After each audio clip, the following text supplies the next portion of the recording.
All right, with me now, Dave Jacobson, a Democratic strategist. Also with me, John Thomas, a Republican consultant. Thanks. Good to see both of you. Okay, so that ad, among others, really raising a whole lot of eyebrows.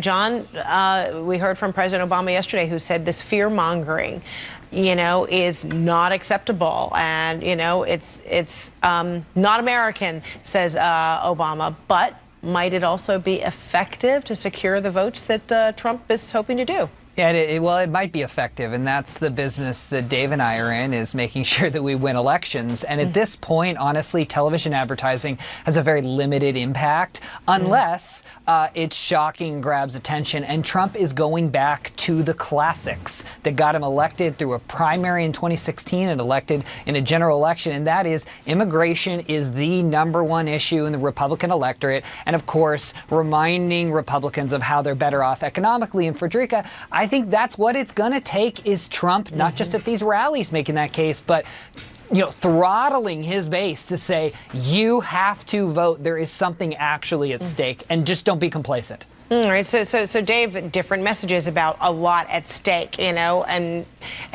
fear, or trying to imply that, choosing one might elicit mob, behavior. I mean, is it at all, is the message at all costs, whatever it takes to get your vote?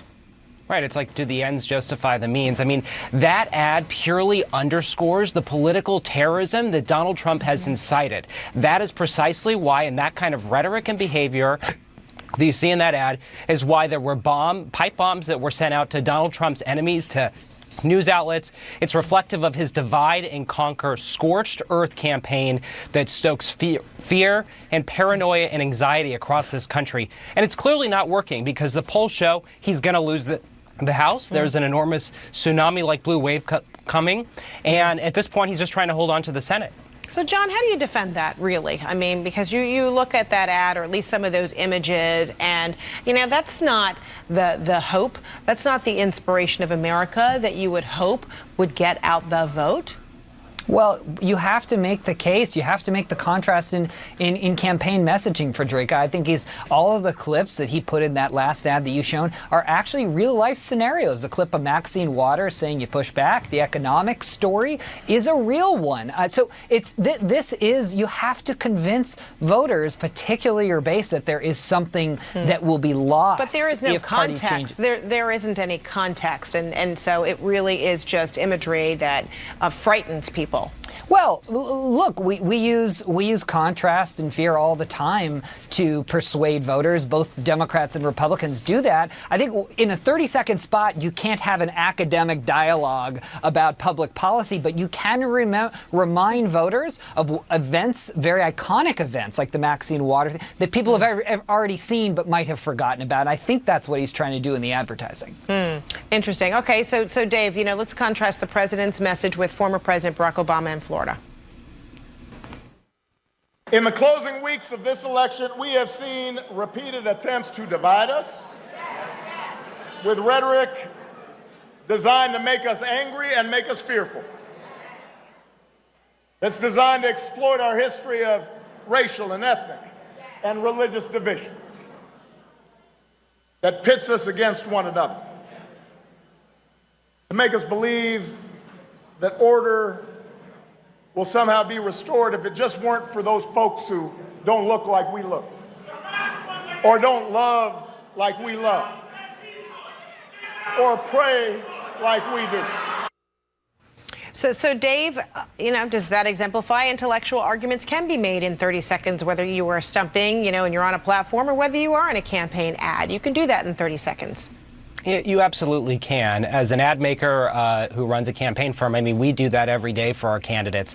Look, Fred, the reality is President Obama versus President Trump is reflective of a past microcosm that we saw in 2017 with the gubernatorial race between Ralph Northam and Ed Gillespie. Ed Gillespie ran a campaign as a Republican, just like Donald Trump is running today, exploiting racial tensions, engaging in fear-mongering, trying to divide the state of Virginia. And you know what happened? Ralph Northam won by a whopping 9 points. He won with women, suburban women. He won with African Americans. He won with young people overwhelmingly. And that is why we're seeing in poll after poll, Democrats are poised to take the House. And Democrats are also leading in some key battleground states like Nevada and Arizona. Democrats Kristen Sinema and Jackie Rosen are both leading their Republicans. Okay, so, John? Yeah, Fred. I going just on think with this is that look. Here's the issue. This is the issue. The last year and a half since Trump has been president, it has not been a positive message. It has been a resist message, a negative message. Every single policy proposal that Republicans and Donald Trump has made, whether it was health care or tax reform, the Democrats' message is negative. That you are going to die if this goes through. I don't just to think Except, John, that all of a sudden the Democrats are making this positive. The uplifting Republicans message. have the majority. The Republicans have the majority in the House. Right. and the Senate. I understand that, but what I'm saying is the Democrats are not running on a hope and change platform. They're running a resist and a mob platform. So to just basically sit on the high ground and say, well, Democrats are making the Obama positive argument isn't John, the case. Okay, except John. it was the president who brought up the mob stuff. Oh boy. Okay, well, Right. we'll see. Democrats are running on protecting people with pre-existing conditions, for expanding access to health care, to lower costs, to pass comprehensive, compassionate immigration reform with a pathway to citizenship that protects dreamers. Those are what Democrats are running on. Donald Trump, on the other hand, is running the Scorched Earth campaign. All right, we'll leave it there for now. John Thomas, Dave Jacobson, see you soon. 3 days to go, See ya. 72-ish hours before Election Day, give or take a couple hours. All right, don't miss a special pre-election edition of CNN.